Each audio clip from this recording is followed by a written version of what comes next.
So next up is the grind sky bind, which looks like this. I don't really love this bind. I think it's kind of cheesy because it is difficult to do. This is obviously an expert slack bind video, and this yo-yo is especially hard to do it with because it has like a glossy finish. But it's just not as difficult to do as the other binds and doesn't take as much skill. But I'm teaching this bind mostly because it scores a lot of points. If you're interested in competing, you're combining a lot of elements right now between like grinding the yo-yo, which is a point, and throwing it up in a bind. And I mean, a lot of judges, like if you were to throw the yo-yo a certain way and regenerate into another trick, that could even be additional points.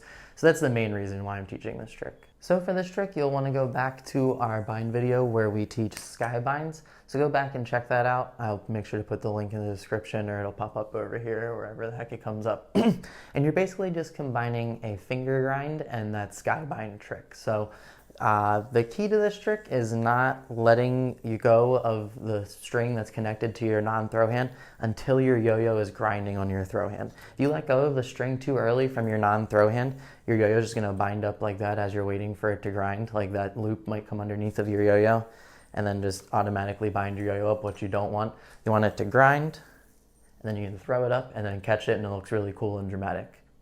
So what you want to do again is dismounting your yo-yo from a trapeze using the middle finger on your non-throw hand. You're going to bounce it up into the string connected to your throw hand as if you're going to do a sky bind, but instead of releasing the string, you're just going to mount your yo-yo onto a finger grind on your throw hand, and then you're going to drop the slack that's connected to your non-throw hand like this, drop that loop, and then once that loop is dropped, you're going to take your throw hand and kind of like dramatically throw it up in the air. You really want to throw the yo-yo like it's a baseball or whatever you'd want to call it, whatever kind of balls you're throwing.